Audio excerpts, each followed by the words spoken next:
भाई संजय यादव आपका प्रकोष्ठ जिला अध्यक्ष, इस मंच पे विराजमान भाई अब्दुल मनान जी, इस मंच पर विराजमान हमारे भाई इंजीत राय जिला प्रवक्ता महोदय, इस मंच पे विराजमान जिला प्रवक्ता सुमन झा जी, इस मंच पे बड़े भाई हमारे नेता अशोक यादव जी, इस मंच पे हमारे भाई प्रदेश के नेता सचिन जी, इस मंच पे विराजमान जयनगर से चल के आए हुए हैं अमित यादव जी जो राष्ट्रीय जनता दल के नेता हैं। इस मंच पे हमारे गार्जियन बड़े भाई जो राजनगर ब्लॉक से आए हुए हैं भाई बैजनाथ जी, आप सभी का हम स्वागत करते हैं। साथ ही हम तो आपके बच्चे हैं, आपने हमें सिखाया है और आप बहुत कुछ सिखाया है, राजनीति का एक एक पहलू सिखाया है, इसलिए और आप आज इस जगह पर आकर, इस सभा में आकर अपने बच्चे का हौसला उठाई करने के लिए इस भीड़ में इकट्ठा हुए हैं। इसके लिए हम अपने सभी भाई बंधु को, हम अपने पंचायत के जितने लोग हैं उनको हृदय से नमन करते हैं, कोटि कोटि धन्यवाद देते हैं, बहुत बहुत धन्यवाद देते हैं। आज जो हम लोग ये बैठक किए हैं, राष्ट्रीय जनता दल का युवा प्रकोष्ठ के प्रदेश अध्यक्ष हमारे नेता भाई राजेश जी हम लोग के बीच कुछ ही क्षण में पधार रहे हैं। वो अपनी वाणी से हम लोग को कृतज्ञ करेंगे। अपनी संबोधन में देश की समस्या, राज्य की समस्या, विद्यार्थी की समस्या, किसान मजदूर की समस्या, गरीब मजदूर की समस्या, सभी बातों पे, सभी बिंदुओं पे अपनी बात रखेंगे। वो कुछ ही क्षणों में यहाँ आ रहे हैं। इस बीच मैं चाहूंगा कि कुछ कम समय में ही आपके बीच रखें। आप सब हमारे भाई, गार्जियन, माता बहनों सब बैठे हुए हैं। हम चाहेंगे कि सरकार जो अभी चल रही है केंद्र की और बिहार में जो सरकार 18 साल से गठबंधन की चल रही थी, नीतीश कुमार और बीजेपी का, इसी बीच 2 बार हमारे पार्टी के साथ भी गठबंधन हुआ जिसमें तेजस्वी जी को, हमारे नेता तेजस्वी जी को उप मुख्यमंत्री बनाया गया। अब 17 महीने की जो यह सरकार थी उसमें क्या बदलाव हुआ और इससे पहले जो 18 साल से नीतीश कुमार चला रहे थे उसमें क्या बदलाव हुआ, ये सब बातों पे भी बात होगी। लेकिन सबसे पहली बात, हम जिस वर्ग से हैं, जिस इकोनॉमिक क्लास से हैं, हम किसी कास्ट की बात नहीं करते हैं। कास्ट चाहे वो ब्राह्मण हो, भूमियार हो या दलित हो या ओबीसी हो, चौपाल हो, किसी भी वर्ग से, हम सिर्फ पैसा का जो स्थिति है समाज में, वो अपने पैसा से कितना कमजोर है और कितना सबल है। जो आदमी जितना सबल होता है वो आदमी उतना सबल रूप से अपने बच्चा के शिक्षा दीक्षा के लिए व्यवस्था करता है। इसलिए जो है हम शिक्षा नीति पर पहले बात करते हैं और हम आप लोगों के बीच में 2 बात रखना चाहते हैं। एक ये बात कि अगर हम अपने बच्चा को पढ़ाते हैं तो सबसे पहली बात हम चाहते हैं कि हमारे बीच जो भी लोग हैं या हमारा जो भी बच्चा पढ़ता है वो सब चाहते हैं कि बच्चा नौकरशाह में कार्यपालिका का एक हिस्सा बने और वो हिस्सा या तो क्लर्क के रूप में, टीचर के रूप में या बीडीओ के रूप में या डीएम के रूप में या सीओ के या एसटीओ के रूप में कहीं ना कहीं पदस्थापित हो, नौकरी मिले।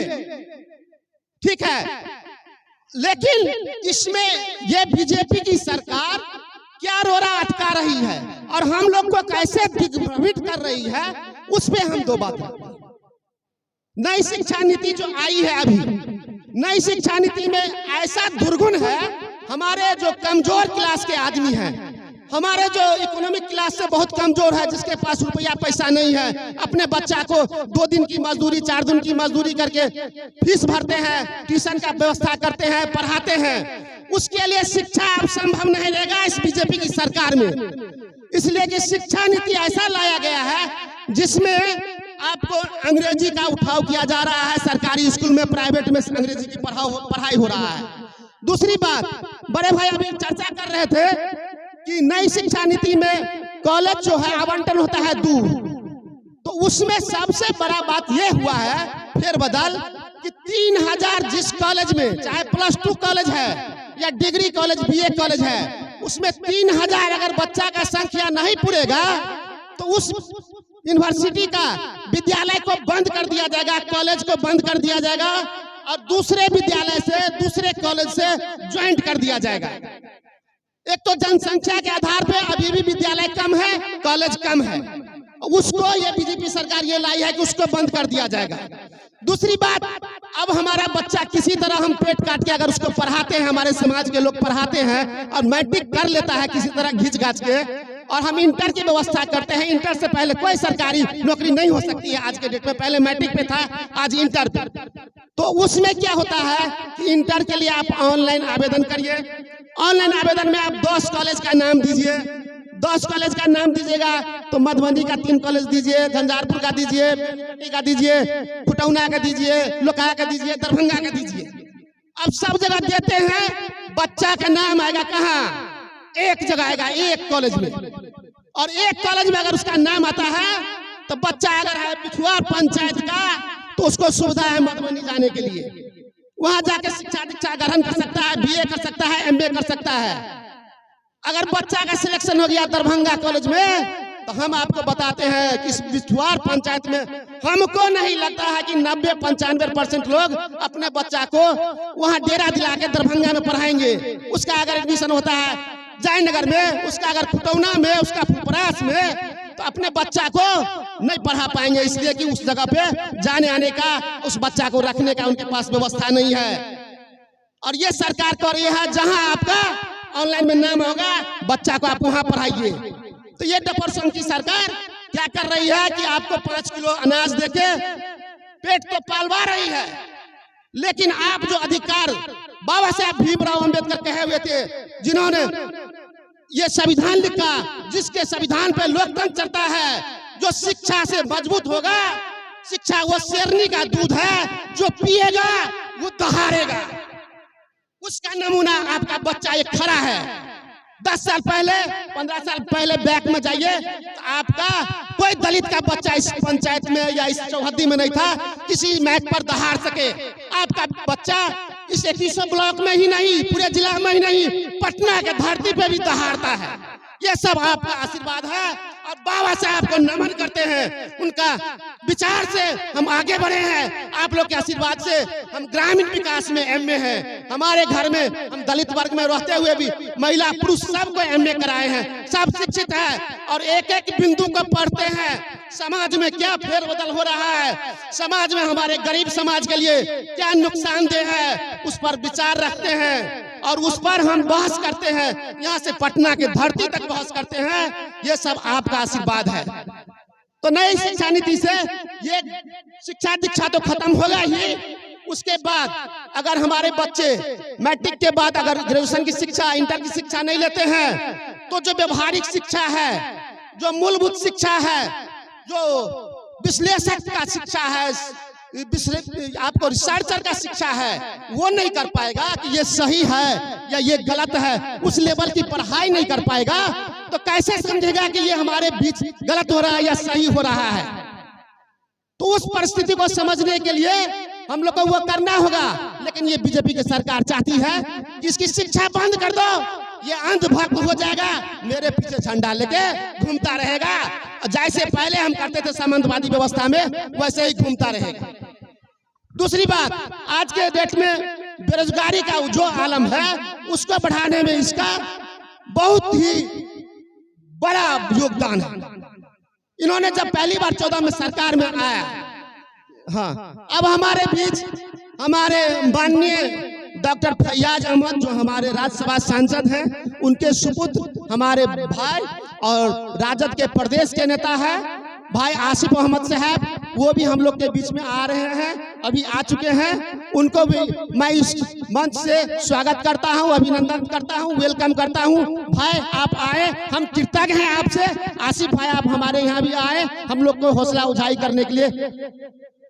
अब हम चाहते हैं कि बेरोजगारी की बात जो हम कह रहे थे, उसके लिए बेरोजगारी अगर शिक्षा ही खत्म हो जाएगा तो रोजगार का अवसर भी, एक तो ये कहा था कि 2 करोड़ हम पर साल नौकरी देंगे, अभी 10 साल सरकार का बीतने जा रहा है, 10,000 नौकरी की वैकेंसी नहीं है।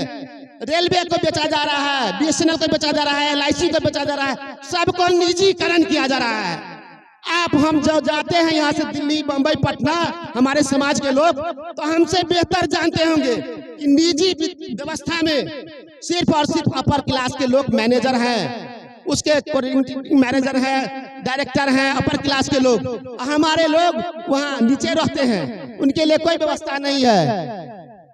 तो इस परिस्थिति में क्या होगा कि एक तो सरकारी उपक्रम बंद होगा जहां से रोजगार नहीं होगा, और दूसरा यहाँ जो है शिक्षा को कम किया जा रहा है।